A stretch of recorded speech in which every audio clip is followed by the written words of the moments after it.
Hey, what's up, everyone? Welcome to Free Advice Friday. Good thing we're doing this on YouTube because I have found myself banned from Facebook once again for the love of cheese. I don't understand what is going on Facebook, but apparently they're not very happy with me. I don't know, because this is the third time now in a month that I have gotten blocked from accessing my groups on Facebook. I have to appreciate, though, that even though they have banned me from participating in the groups on Facebook, interestingly enough, they have not banned me from advertising. They actually encourage me on a daily basis to advertise. But that's kind of, I don't know. There's a bit of an irony there. Bob says, "Do you think someone is reporting you?" No, I don't actually, and I'll tell you why, Bob. When I get blocked or when I receive these bans, it tells me that I need to go to my support inbox, and when I'm in my support inbox, I can see whatever my violation is, and there are no violations. There are no reports against me. So I think it's literally like a glitch in the matrix. But there's nothing I can do, because in order to appeal a Facebook ban, you have to click the appeal button on whatever your alleged violation is. And so because I have no actual violation, there is no appeal button for me to click. And so I'm stuck. That's it. I can't get out of it. So, and Facebook has made it entirely impossible to get a hold of them, which is also really, really frustrating. They do not have any level of customer service whatsoever. Working on some possible back channels to get myself in touch with somebody and try to get this resolved. But it is getting frustrating, because I've talked to some other people who have, after getting banned a certain number of times, like receiving a certain number of violation restrictions, whatever, they've actually been fully blocked from Facebook. And I certainly don't want that to happen. So what are you going to do? We're going to hang out on YouTube. That's what we're going to do. At least there are other platforms, right? And that's the one thing that I'm grateful for. One of the things that I talk about often, when you want, if you're talking about the whole concept of the VOpreneur and why it is important to be a VOpreneur, Entrepreneurship 101 says that you need to have multiple income streams, right? If you want to grow wealth, you have to have multiple income streams. And so when you apply that to a voiceover standpoint, if you are only relying on casting sites, for example, that's only one income stream. And so it's going to be really hard for you to grow your business. If you are only relying on agents, that is only one income stream. And again, it's going to be very difficult for you to grow your business. Then you run into the risk factor. And a lot of people experienced this a number of years ago when one particular casting site that will go unnamed, they changed the rules on the platform. And there were people who were doing exceedingly well on that platform, and it was the primary source of their voiceover income. But when the rules got changed, it took away a significant portion of their income. And so by relying on one source for your income, you're putting yourself and your business at risk. That's why you need to have audition opportunities coming from casting sites, maybe more than one. You need to have casting or audition opportunities coming from agents, maybe more than one. You also have to have audition opportunities coming in from your own direct marketing efforts. And maybe those direct marketing efforts are spread across several different strategies as well. Email marketing, maybe some social media marketing, whatever, right? So if you truly want to grow your business and if you want to protect your business, you need to have multiple sources of income. You need to have multiple streams for auditions. Same thing goes with your client base. If you look at your financials from 2021 and 80% of your income or 60% of your income or even 40% of your income comes from one client, that's a dangerous place to be in, because if that client ever goes away, you're screwed. You lose a huge portion of your income. And so you don't ever want to put yourself in a position where you are heavily reliant on one source for your income. Where this applies in the situation that I'm going in right now, if Facebook was my only means of participating in, engaging with, and communicating with the VOpreneur community, I would be dinked right now. Fortunately, I have YouTube as an option. That's why we're here right now, which gives me the opportunity to still hang out with you guys and spend some time together, answer questions. Many of you follow me on Instagram. A lot of you have signed up for my email list as well. And so I have the ability to communicate with you through email. And so even though Facebook is a big part of my strategy, and that VOpreneur community is obviously a very big part of my strategy, at least it wasn't the only option that I had for communication. So every time that I get locked out of Facebook, which is so infuriating, I can't even explain it to you, at least there are other options for me to get in touch with you. And so diversification is where it is at, right? It's why you don't put your entire retirement portfolio into one stock, because if anything happens to that one stock, there goes your retirement, right? You've got to diversify. So it applies in your voiceover business. It applies from an auditioning standpoint. It applies from a client and income standpoint. And in this case, in my case, from a coaching standpoint, it applies in social media strategy and being able to communicate with your network. So don't ever put yourself in a position where you are exclusively reliant on one source, because that can lead to very bad things. John says, I understand that, told that depending on the casting site, using that casting site may in itself be a risk to your future income. There are certain casting sites that are, let's say, frowned upon by certain agents in the industry. And so if you are a member of certain casting sites, and again, I'm not going to say anything, I'm not going to tell you which ones they are. I'm sure you can figure it out. I don't need to get sued. There are certain casting sites that if an agent finds out that you are participating with that particular site or those particular sites, they may not sign you. And so that could potentially hurt you. But what it really comes down to is, if you are relying, again, if you're relying on that one source for all of your income or for all of your leads or for all of your auditions, then it's really not your business, right? Because at that point, you've built you've built your business exclusively on the back of another business, which means that that other business holds all the cards, right? That other business holds all the control, and you don't want to give up that much control over your business. And so that's why it's really important to diversify, spread yourself out, get a few different sources, a few different options, so that not one of them going away is going to sink you, is really what it comes down to. Laura says, please talk about sales funnels, specifically the right and wrong way to do them. Are they appropriate for finding qualified voiceover leads? I think sales funnels are a really smart strategy. Obviously, I use sales funnels extensively in my coaching business. That's one of the reasons why many of you are probably sitting here watching Free Advice Friday right now, because you've either been a part of one of my funnels or you may ultimately end up being a part of one of my funnels. So the idea behind here, let's just break it down in the most basic way, shall we? We'll break down sales funnels in the most basic way.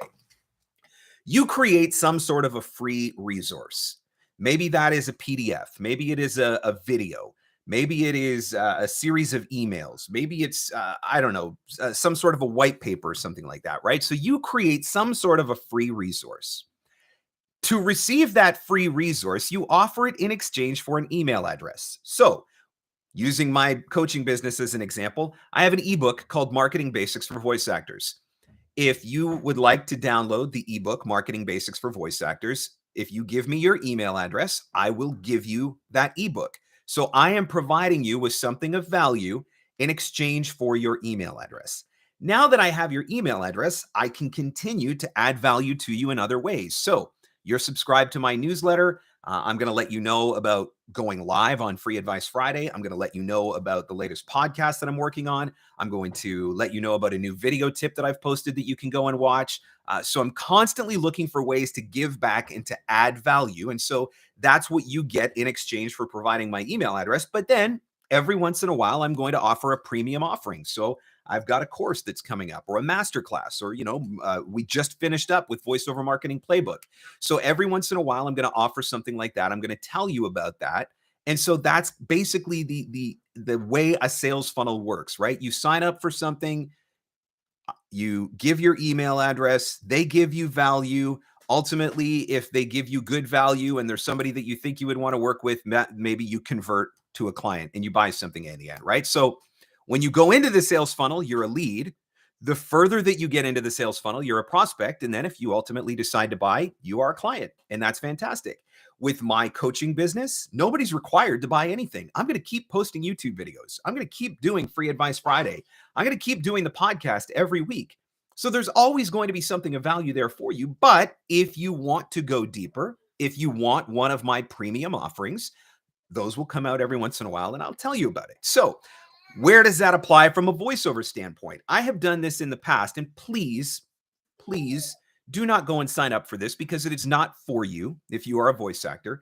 But I have offered PDFs on my voiceover website in the past where a client can sign up and they can receive a PDF that talks about, hiring a voice actor or where rates come from or whatever the case may be. But they sign up for that PDF.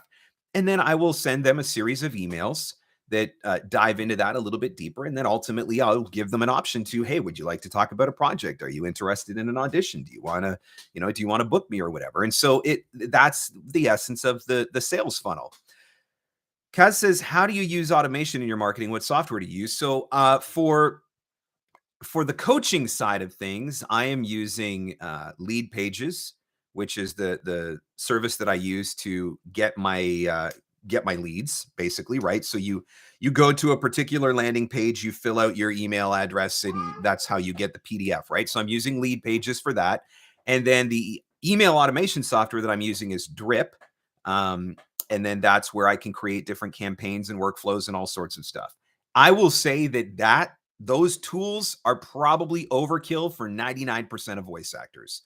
And it's very expensive. I spend several $1,000s a year on these different services that I'm using. But there are easier ways that you can do it. And you could do it something very basic, just with a landing page on your website and a service like MailChimp, for example, and you would be able to set up a basic sales funnel. Somebody's here who wants to come and visit. Somebody would like to come and say hello. There she is. There she is. Have you got big smiles? Are you showing everybody your tie-dye shirt? You say, Uncle Roy likes my shirt. Hey, Uncle Roy likes my shirt. Can you say hello? Say happy baby. Daddy. Happy baby. Daddy. Happy baby. Daddy, yeah. Yeah. What are you doing with the microphone? Daddy, Daddy. Can you wave to everybody? Can you say hello, everybody? Oh, she's making notes. There's a pad of paper on the desk in front of me, and she's making some notes, jotting down some things she wants to talk about. Daddy, Daddy. What are you doing, Kaylee Boo? Are you ready? Are you gonna go for your nap? Daddy, yo. Huh? Are you gonna go for your nap? Oh, she's got to make another note. Daddy, yo. All right, baby. Say hello. Daddy. Hello. No. All right. Thanks for coming. You're the reason everybody shows up. Daddy. You gotta make another note. All right. Have a good nap, baby. Daddy kisses. Mwah. Bye-bye. Bye-bye. She's waving. She just goes like this. She's waving. Bye-bye. There you go. I know that's what many of you show up for anyway. So there's the boo who's now going to have a nap. All right, let's see. Where are we? John says, you converted me to a client based solely on reputation rather than a funnel effect. Certain figures in the industry say you're the guy to talk to about marketing. So there's that too. Well, and that's valid, John, and thank you. And I appreciate that. But where did that reputation come from? That reputation came from doing Free Advice Friday. It came from doing the podcast. It came from doing YouTube videos. And so all of these different elements are part of my sales funnel, right? Posting on Twitter, posting on LinkedIn, posting on Instagram, posting on Facebook, posting on YouTube, doing a weekly podcast. All of those components are part of my ultimate sales funnel, right? That's how I build my reputation. That's how I establish my credibility. That's how people get to know me. On the voiceover side, it works the same way. The more that you are present on LinkedIn, for example, the more that you are engaging with your audience, the more that you are adding new connections and expanding your audience, the value that you add to your audience through the content that you share, the more that they get to know you, the more that they start to like you, the more that they start to like you, the more that they start to trust you. Know, like, trust. These are essential, right? Those are the key ingredients of marketing. Know, like, and trust. So using social media to build your reputation and build your credibility, build your authority is part of what's ultimately going to cause somebody to hire you. And so all of these different components all play together, and they're all part of a big sales funnel at the end of the day. But again, thank you, John, and I appreciate that. Absolutely. Brad, I have not talked about barbecue yet, but I will tell you that some beef short ribs are going on the smoker on Sunday, and probably some. I'm probably going to get some. I'm going to do some pork ribs, some spare ribs too. So there you go, Brad. I'll post a video on Instagram for you.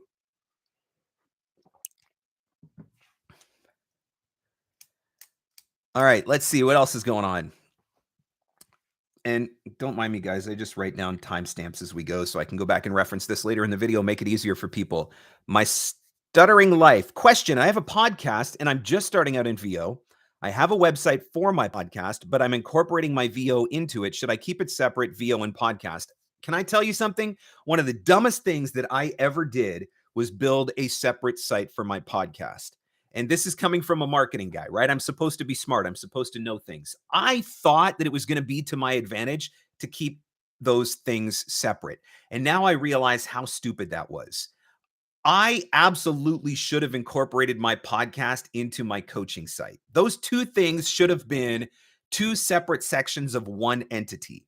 And looking back now, I realized it was dumb to do it the way that I did it. But also looking back and figuring that out, it's almost impossible for me to change it over now just because the podcast is linked everywhere. And so to try and change it now would be a nightmare.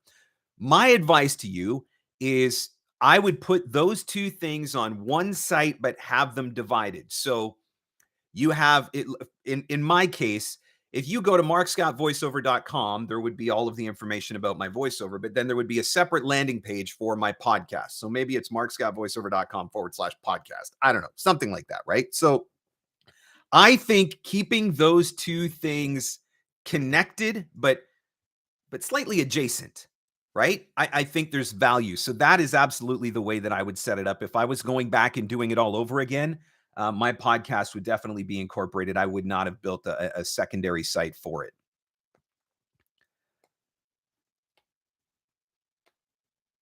Let's see what else is going on here.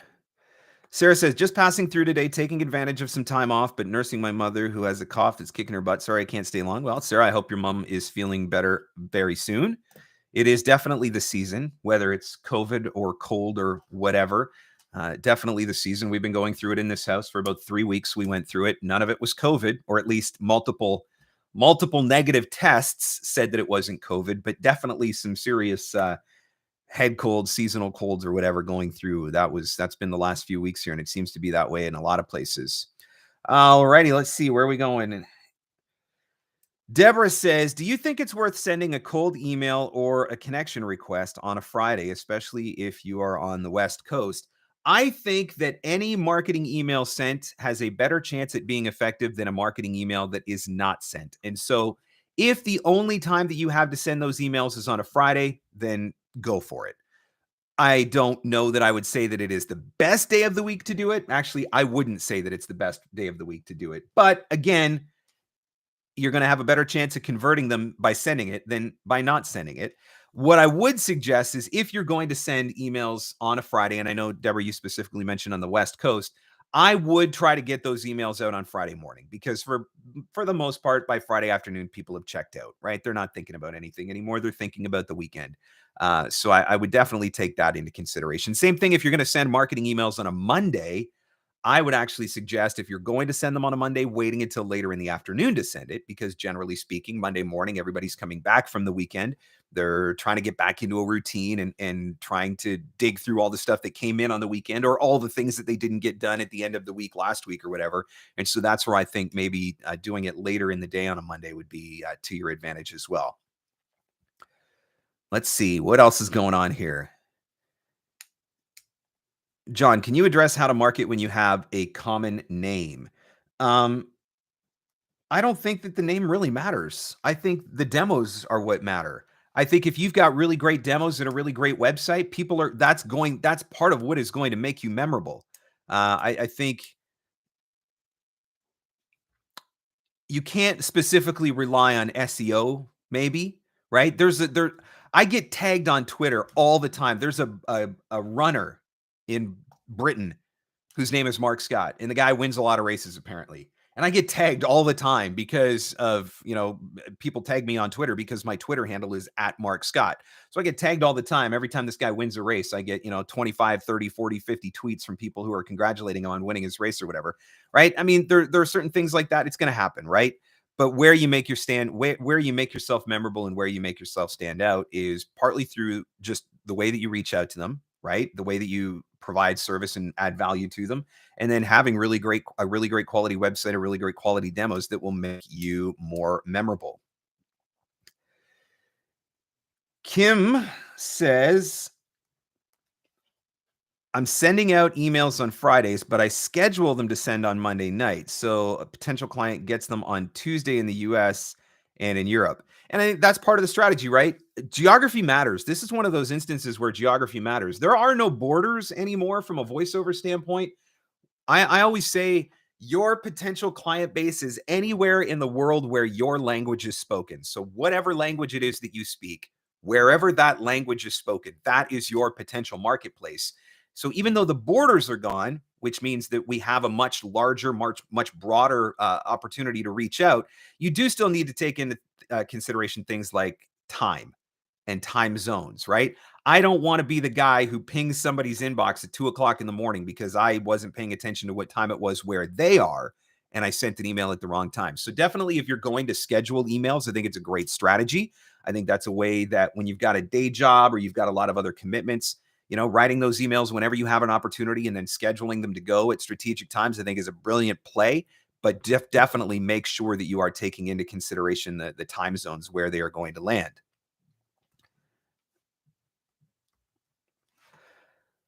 Laura says, along the lines of when it's not most advantageous to send emails, did the same apply to posting content, especially on LinkedIn? That one I haven't noticed as much. People are always on LinkedIn. I mean, think about Facebook. Do you use Facebook only Monday to Friday? Do you use Facebook only during office hours? What about Twitter? What about Instagram? Do you use Twitter or Instagram only during office hours? Do you only check Twitter and Instagram during 9 to 5, Monday to Friday?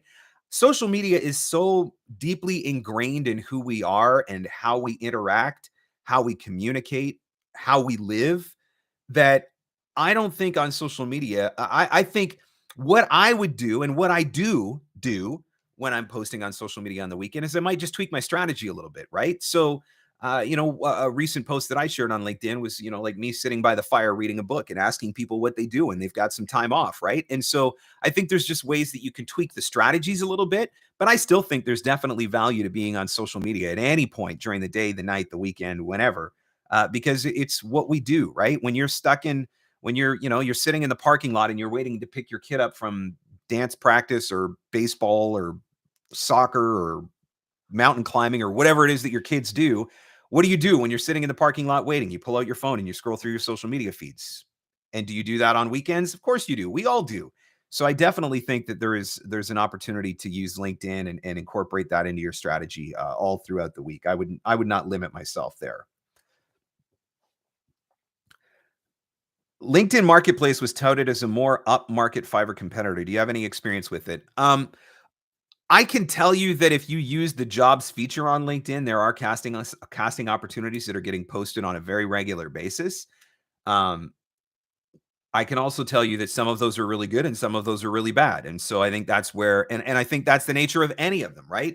You go to any of the different freelance sites where you have the opportunity to find work, whether it's Craigslist or Mandy or Freelancer or Upwork or Fiverr or wherever, there's going to be good jobs and there's going to be bad jobs. And so part of what you're going to have to do if you choose to use one of those free resources is you're going to have to weed through it and, pick out the good stuff.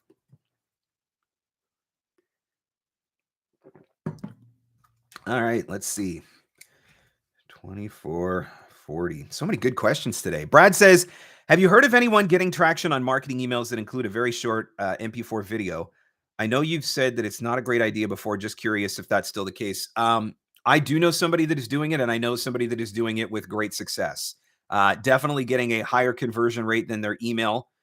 Definitely doing still short video. Um, I was not a believer of it in the beginning, and I was very open about that. Only in that, but not because I didn't think it would work, as much as, but more so because of how much time I thought it would take. Right? If I'm using an email template, and 2/3 of that email is legitimately a template, then the only thing that I have to do to send a new marketing email is just to change the opening paragraph, right? And I can do that very quickly. I've developed systems and strategies to be very efficient about that. So I can send out a lot of emails in a short amount of time when I'm working under that system. Now, if I start sending out video messages to everybody, that's a whole different ballgame, right? Now I've got to actually sit there and record the video and edit the video and send the video and blah, blah, blah, right? And it feels like it's a lot more work. There are services out there now that allow you to do that in a quicker and more efficient way. And you're still basically following the concept of your marketing email template. It's just that you're doing it on camera instead of via email. And so I definitely think that if that is an avenue that you're interested in exploring, I definitely think that there's something to it. What I would encourage you with is to do some sort of a split test on it. So pick 100 people, 50 of them get an email, 50 of them get a video message, and see what your conversion rates are. And that'll tell you very quickly whether or not it's a strategy that's working for you. And maybe even to break it down a little bit more granular, maybe of the 50 that you're going to send video to, 25 get one kind of message and 25 get another kind of message. And you can, start to measure the metrics a little bit deeper to figure out whether or not it's working or whether or not it's absolutely worth it. But I do think that there's something to it. But here's the thing, it still needs to be personal. The individual that I know that is doing this, every video is personal. So it's not a generic video that's going out. He is literally making a video for every single one of the people that he's messaging to. And so that's part of what is giving him the success rate. Is I think part of it is just that people are impressed that he's taking that much time and putting in that much effort. And I think it definitely makes him stand out. It's a great question. And video is exploding, right? And so if there are I think every voice actor should be looking for ways to take advantage of it in their marketing strategies in one way or another, whether that's sending people video, posting videos to services like YouTube or to LinkedIn, making short videos for Instagram stories or for TikTok. I think everybody should be looking at the possibility of using video in their business in some capacity because it is huge and it's not going away. Jennifer says, working my way through the voiceover marketing playbook, it's hard to not want to rush through, but I'm forcing myself to take my time and truly reflect as I go along. So far, so great, Mark. And I appreciate that, Jennifer. Thank you very much. I understand that you want to get through it, right? But I also know that it's like drinking from the fire hose, and there's a lot of information there. The nice thing about it is that you can go back as often as you would like, right? You can watch the videos as often as you would like, Jennifer. So take that first pass to go through a little bit slower. Make some good notes, really let the information all sink in. Then when you go back and you watch it a second time, you can go through a little bit quicker. You can just hit on the modules that you really want to dive a little bit deeper into. I have to get a new desk because this feels like an earthquake every time I lean on my desk. It makes the microphone shake, which is just driving me crazy right now and probably driving you guys crazy too. Apparently I need to get a new desk that is a little bit more sturdy because that's really annoying. Just a random side note there. I do want to encourage you guys to check out the latest episode of the podcast. I really enjoyed the interview that I had the opportunity to do with Vanessa Marroquin. If you have kids who are interested in voiceover, or if you think your kids might be interested in voiceover, maybe you've already had an opportunity to audition them. Maybe an agent has sent an audition opportunity for a kid, or maybe you've seen something on a casting site you've had them submit for. Vanessa is a very successful voice actor, but also a coach who specializes in working with kids. And so we had a really great time talking about all the different ways that you can help your child to nurture that passion, if it's there, and maybe turn that voiceover into a little bit of a career. Maybe they're going to fund their own college experience by doing voiceovers or something like that. But if you got kids that are interested in it at all, you will definitely learn some things from that episode. So I'd encourage you to jump onto the website wherever you listen to podcasts. Obviously, it's available wherever fine podcasts are given away for free. But you can also go online and you can listen to it at the VOpreneur website as well. I'll just let me just throw a quick link in the chat there for that. There you go. I got that episode. It's a good one. Brad says, I'm going to make some edited versions of some video, some wide appeal videos and only send out very strategically. And I think that's the way to do it, right? Experiment first, right? Don't go all in on the strategy. Play with it. See what kind of responses you get. Course correct along the way and see whether or not it works for you. Kim says, I tried to email a couple production companies. All email bounced, but the individuals did not accept or did accept a connection with me on LinkedIn. Is it acceptable to market via LinkedIn as email? Once they've accepted your connection request on LinkedIn, I certainly think that you can try and have a conversation with them at that point. You can use the LinkedIn messaging system as a way to do that.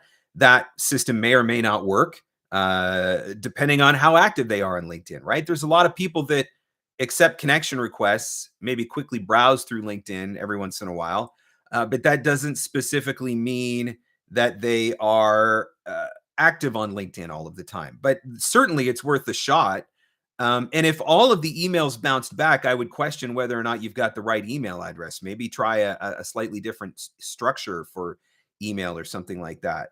But yeah, there's nothing wrong with making that. If they've accepted your connection request, just don't try to sell them right away. That's one thing that it does not work on LinkedIn. People don't want to be sold to right out of the gate. That doesn't mean that you got to take forever to get to the point, but try to warm them up a little bit first. Try to find out a little bit more about them, a little bit about the work that they're doing, what kind of projects they're working on or something like that.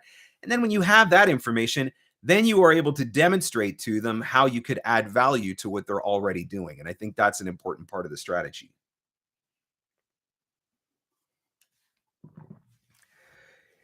Kim, the fact that you are cautious about coming across as spammy on LinkedIn tells me that you probably won't come across as spammy. It's the people who don't think about it, who don't care about it, who don't wonder about it. Those are the ones that are more likely to come across as spammy. The ones that are cognizant of it, that are trying to be aware of it, usually are the ones that are smarter in the approach that they take and the messaging that they send. So I think you'll be all right, Kim. For those of you that are jumping in and not sure what's going on here right now, this is Free Advice Friday. I can't do it every Friday. I try, but I do try to get on as many Fridays as I can, and I like to jump on for half an hour, 45 minutes, maybe an hour, and hang out. And I'm just here to answer your business and marketing questions as they relate to voiceover. That's it. There's no strings attached. This is how Free Advice Friday works. I've been doing Free Advice Friday for several years now. I was doing it in the VOpreneur Facebook group, but since I've been having some issues with Facebook and they've been continually banning me from posting in my group, I needed to find another alternative for Free Advice Friday. And so that is how we ended up here on YouTube. And generally speaking, the feedback has been very positive.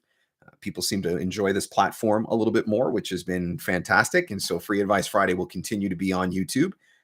Please make sure that you like and subscribe to the channel. Anytime that I'm going to do a Free Advice Friday, as much as possible, I will post that information ahead of time on my YouTube channel.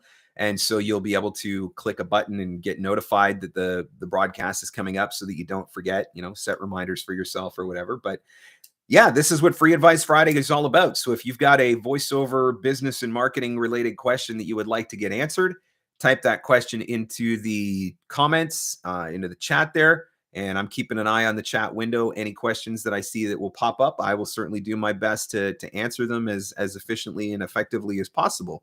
So don't be shy. If there's anything that you want to talk about, this is your opportunity to get your questions answered for Free Advice Friday. That is what is going on here. What else can we talk about? In the meantime, what are you guys doing this weekend? It's actually really nice outside today. So once Free Advice Friday is done, I'm looking forward to going for a walk, getting a little bit of fresh air. It snowed here a couple of days ago, which was incredibly frustrating and discouraging. But at least it's nice today. And Supposed to be beautiful on Sunday, which is why I'm very much looking forward to getting the smoker fired up and getting some ribs on the smoker, which is always delicious. For those of you that maybe haven't been to Free Advice Friday before, because you're new to YouTube or you're new to my channel, we will talk a lot about smoked meats on Free Advice Friday. Generally speaking, we will. That's one of the things that I do when I'm not doing voiceover. What else is going on? What are you guys working on? I've been doing a lot of e-learning this week. I'm currently in the middle of a multi-module e-learning project for a firefighter company. We're doing training modules for emergency vehicle operators, which has been really fun. It's been making me miss the days when I got to drive around in the fire truck. So that's what I'm up to. Delivered the first module yesterday, delivered the second module this morning. Actually, on my screen right now is the third module. I was editing it before Free Advice Friday. So I will continue with the editing of that after the broadcast is done. But what are you guys working on? Any fun projects that you've got going on? Kim says, I've got online workshops with Donovan Cornets on promo tomorrow. That's really cool. Going to get out and enjoy the sunshine. Woohoo! We all need that. All right, let's see here. John says, any suggestions for getting a logo as part of the complete marketing breakfast Adobe Canva? Adobe has Spark. If you are subscribed to Adobe Creative Cloud and you have like the full subscription, you can get access to Adobe Spark, which allows you to do some basic graphic design if you're not a graphic designer. Canva obviously is amazing. I'm a huge fan of Canva. I use Canva all the time. Lots of design options on Canva as well. I will tell you, John, that for me, when I was getting my logo designed, I used 99 Designs.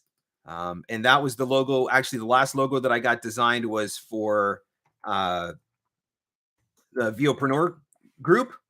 And so I used 99 Designs to get that logo done, and I was incredibly happy with the end result of that. So if you're not familiar with 99 Designs, they basically let you post a design contest, and on that design contest, you will have the opportunity to get a bunch of people to submit different versions of the logo. So you can go through and say, this is the style that I'm interested in. This is the vibe that I'm looking for. These are the fonts that I like. These are the graphics that I'm interested in, whatever the case may be. And then you can get people to submit designs, which you then have the opportunity to rank. There's a design contest.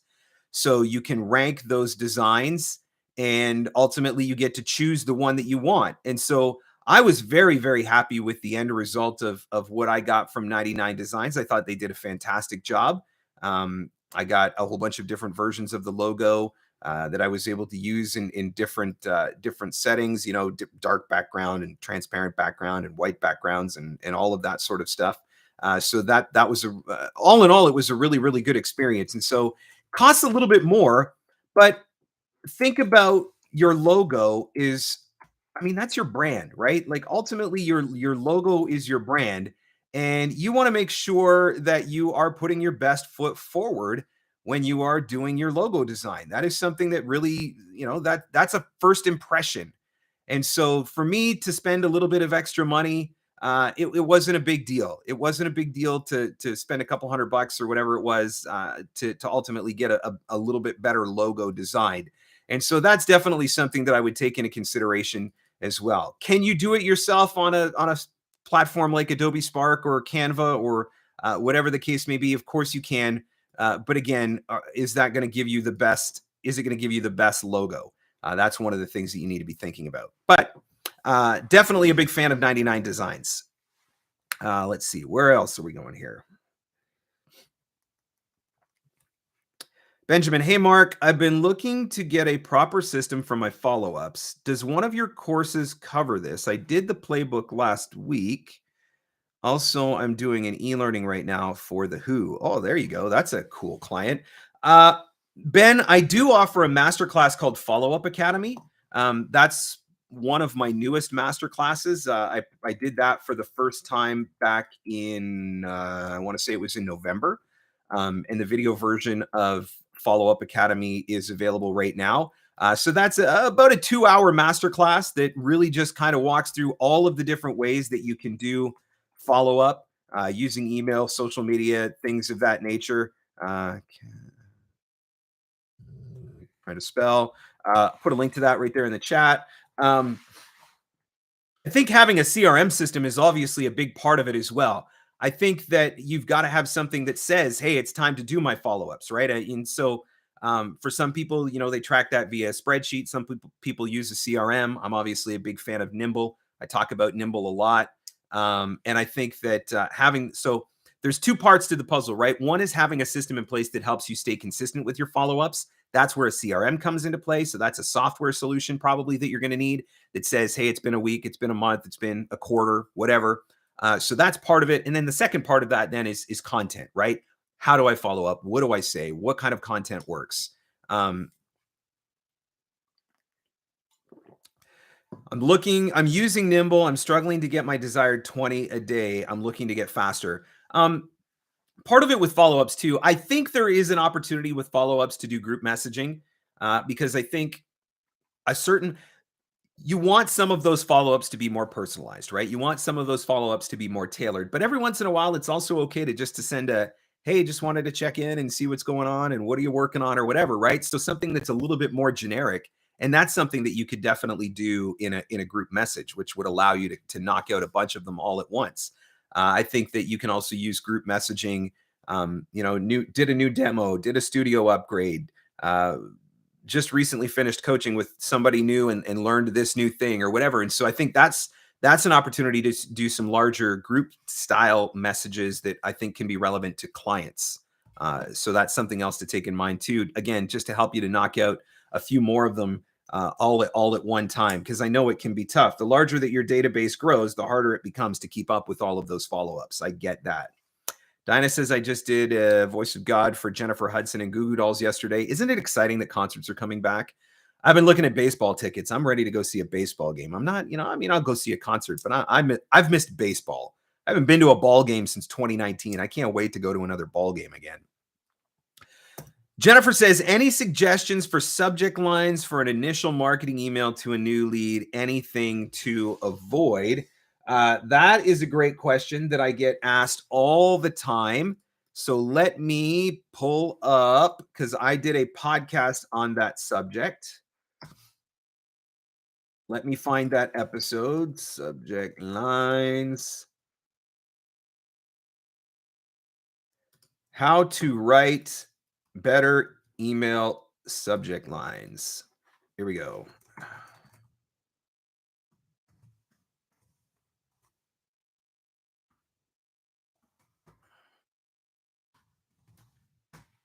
There you go. How to write better email subject lines.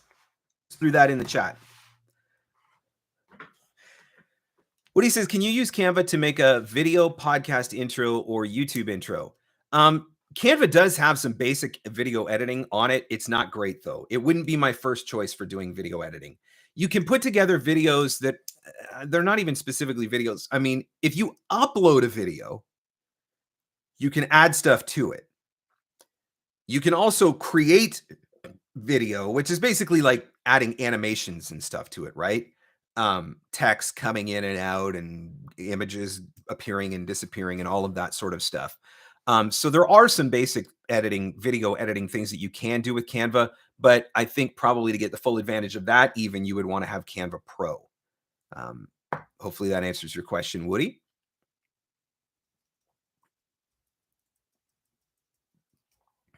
Dun, dun, dun. Ben says, "If Follow-Up Academy can help with the nuance of how to do that efficiently, as in when to group message, when not, then I'm particularly keen." The premise of Follow-Up Academy is primarily more content related. It's all the different types of content, all the different ways that you can do follow-ups, because the question that I get asked on follow-ups more often than not is, what do I say? Right? What do I put in a follow-up? Or I'm on my third follow-up, I'm out of ideas, I don't know what to do. And so Follow-Up Academy isn't as much about the structure of sending follow-ups as it is about, here are all of the, here's 100 different ideas of what you can include in a follow-up.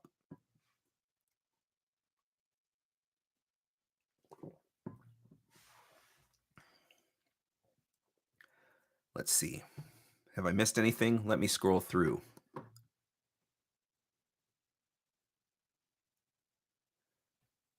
Dinah says she's also working on a project with Brad Highland for a client that will travel to the US. We play aliens talking to 10-year-olds, getting them interested in watersheds. Wow. That sounds interesting. And you guys are working on some cool stuff.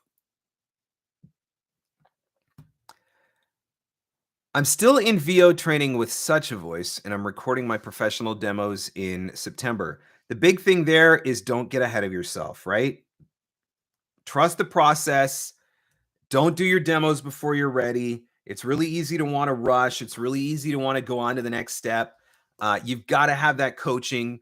You've got to be able to deliver when you get in the booth, and you have to have great demos. I mean, your demos are the foundation of all of this. I can teach you every marketing trick in the book, but if you don't have good demos, it's not going to matter, right?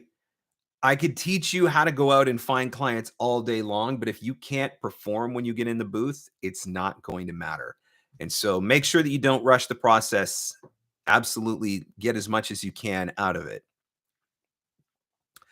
Let's see, where else are we going? I want to just quickly scroll back through here. Any signs of Canada loosening its travel policies due to COVID? No. The Prime Minister just this week announced that he was doubling down on measures. When the U.S. lifted the mask mandate for airlines, they doubled down. They will not even give a projected date of when some of the federal restrictions are going to lift. We're in a very interesting place now where most of the provinces at this point have lifted all the restrictions, but the federal government refuses. And so it gets really confusing because you're trying to figure out, am I following provincial guidelines, or whatever I'm doing, do I follow federal guidelines? So for example, I can go anywhere I want in the province. Masking is no longer mandated, and vaccine certificates and all of that sort of stuff are no longer mandated. But if you go into a federal building, then the rules are totally different. And so it gets a little bit confusing. But yeah, at this point, they're not talking about easing anything for travel. All right, let's see. Where else here?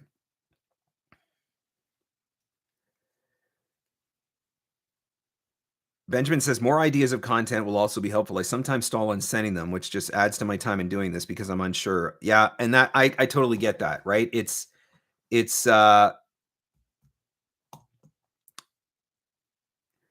you don't want to feel like you're sending the same thing over and over and over again, but you also don't want to come across as spammy. It's tough to try to find ways to do it. A big part of it too isn't just specifically using email, right? And part of what I teach in the class too is using social media. Every time you comment on one of your client statuses on social media, I consider that a follow-up because you've just brought yourself top of mind with them again. So I think part of the challenge with follow-up too is getting yourself outside of it has to be an email box. I think that's a big deal. Dinah says the How to Write Better Subject Lines is the podcast with Susan Glow. No, that is not the podcast with Susan Glow. There's a problem on the website. I just noticed that. I'm like, no, that's not. Susan did a totally separate podcast. Okay, hang on, everybody. There is a problem on the website.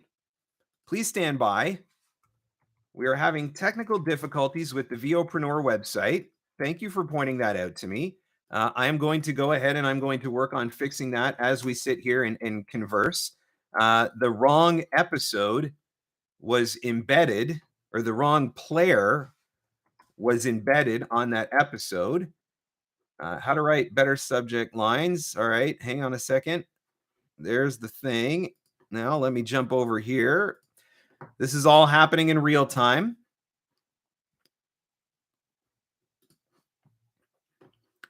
Episodes.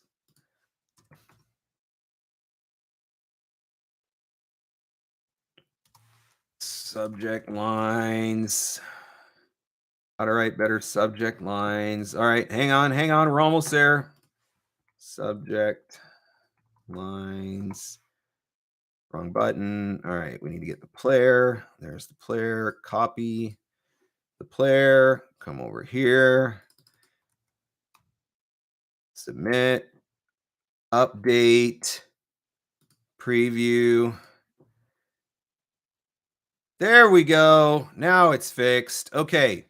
Sorry.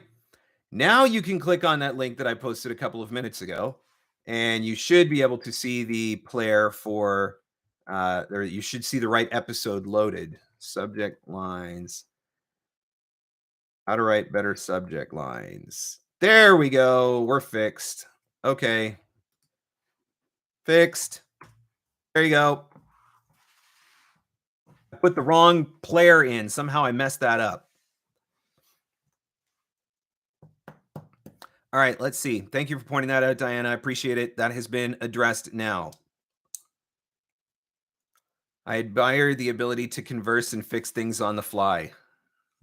I'm so skilled. That's years of working in live radio, doing 6 things at once while you're working in live radio. You have to develop the ability to multitask.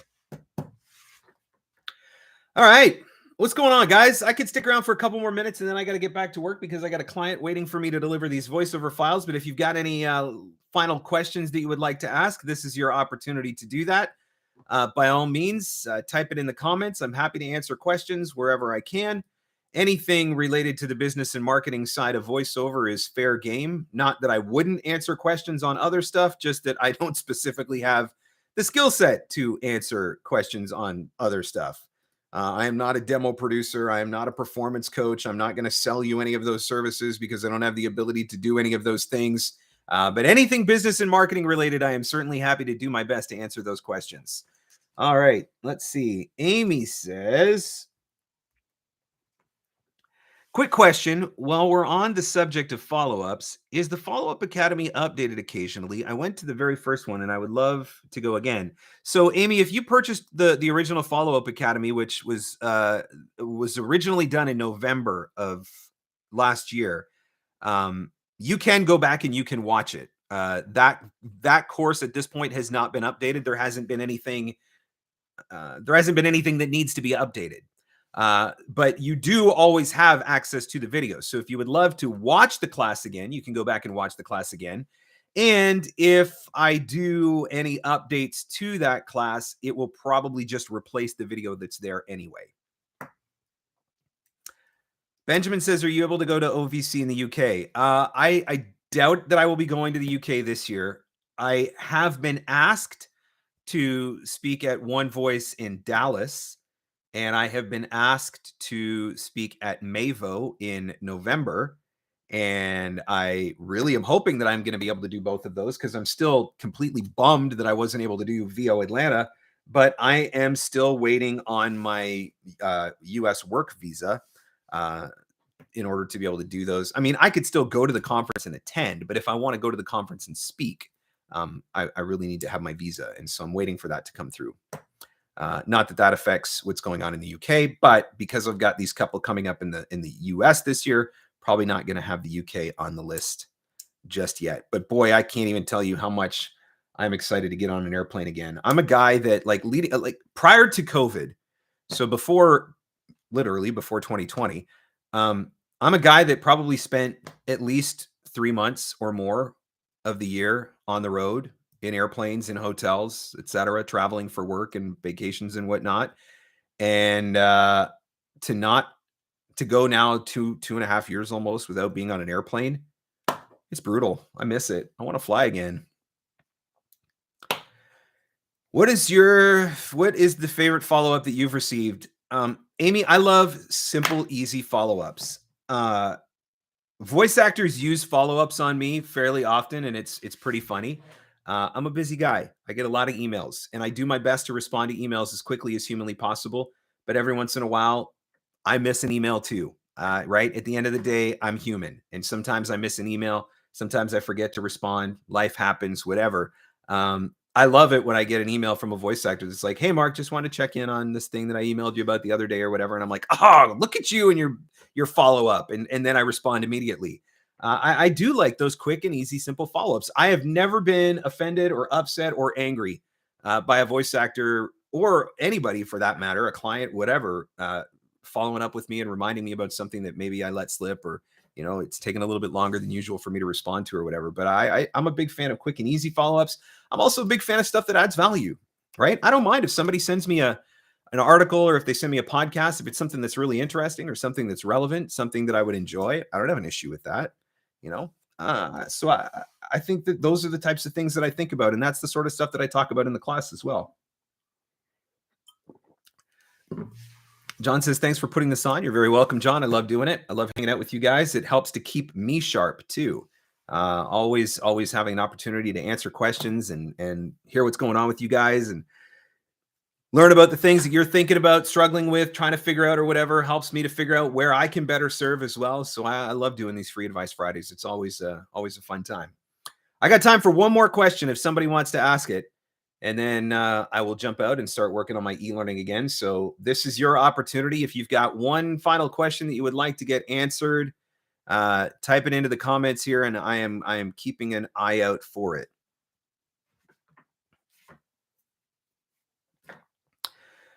What's your favorite follow-up? Just fun, top of mind follow-up. One that made you laugh. I'm trying to think of one that's honestly, I think for me, when the ones that make me laugh are when voice actors throw my own words back at me, right? Like on the follow-ups. Because they'll, hey, Mark, it's been a few days, just wanted to stay top of mind or whatever, blah, blah, blah. And I know that they're throwing my words back at me, and I find that very entertaining, but that's just very specific to me. Right. So, that wouldn't work in a lot of instances with other clients and stuff like that. But I like it because it proves to me that people are listening, which is really great. I love to know that they're listening and that they're actually paying attention to the things that I'm saying. And then I like to be able to prove to them that the things that I'm teaching them actually work by ultimately responding to whatever I forgot to. And so I follow up with them. And so, it proves that there's something to this and that it's actually working. Again, the latest episode of the podcast, all about getting your kids into voiceover with Vanessa Marroquin. And she talks about, at the end of that episode, she talks about a parent webinar that she has coming up. It's actually a webinar that is designed for parents and kids and teens that, are thinking that they want to get into voiceover, maybe interested in doing it, a 2-hour webinar. So check that one out. The episode, again, it's VOpreneur.com, or it's wherever fine podcasts are given away for free, wherever you like to listen, Apple Podcasts, Spotify, Amazon, all those different places. Jen says, how soon does the boo begin her voiceover career? I mean, you see her every time she comes on Free Advice Friday. The first thing she does is grab the microphone. And she's getting more and more talkative. Her this week, probably the last 3 or 4 days, her thing is happy baby. That's her favorite thing to say now. Ask her anything, and her response is just happy baby, happy baby. Like those are the 2 words that she's just been going on and on with. Everybody says you've got to record her, right? You've got to get recordings of her so that you can have them for posterity. The problem is when I put her in front of a microphone, that's when she stops. She has figured out when she is being recorded. I think it's because she's holding out for a contract, but literally she will be doing the cutest thing, or she'll be talking away or whatever. And my wife or I will pull out our phone and we'll try to shoot a video of her. And as soon as she sees the phone come out and she knows she's being recorded, radio silence. It's like she knows. I'm waiting for her to just be like, show me the money, daddy. You want me to keep talking? Give me the bucks. That's what I think is going on. I think she's definitely my child in that regard. So no real recordings of her yet, but it's definitely something that we would like to be able to do, because she is starting to get a little bit more talkative, and it's been really fun to experience that. So cool. All right, guys. I'm going to go do some e-learning. Thanks again, as always, for hanging out on Free Advice Friday. Let me check my calendar. What's today? The 22nd. I do have Free Advice Friday scheduled in my calendar for next Friday, so we probably will be back at 1 o'clock on YouTube here, 1 o'clock Eastern time. So when I get that ready to go, I will post a link to the live stream. It's here in the channel. Again, please make sure that you subscribe to the channel. If you subscribe to the channel, you will be able to get notified, and keep an eye out when I create the scheduled broadcast. You can set a reminder as well. So you'll be able to have something, a notice pop in from YouTube or whatever, and remind you to come and join the broadcast. But currently it is on my schedule for next Friday at 1 o'clock Eastern. So we will be able to do it all over again. So thank you guys for coming out. Thank you for all of your amazing questions. I will go through. Look at this. This is crazy. Look at all these time codes. I got all these time codes written down. 1, 2, 3, 4, 5, 6, 7, 8, 9, 10, 11, 12, 13, 14, 15, 16, 17, 18, 19, 20, 21, 22. I got 22 different time codes written down. So I'm going to go back through the video, put time codes along with the questions that were asked or the topics that were discussed, which will make it easier for you to come back and revisit. Or maybe if you didn't get to watch the whole broadcast, you want to just find out what we talked about, you'll be able to go back and jump to those specific parts of the video. But again, like and subscribe so you never miss one of these Free Advice Fridays, and I will catch you next Friday at 1 o'clock Eastern. Whatever you decide to do this weekend, have fun, stay safe, and as always, go find some leads.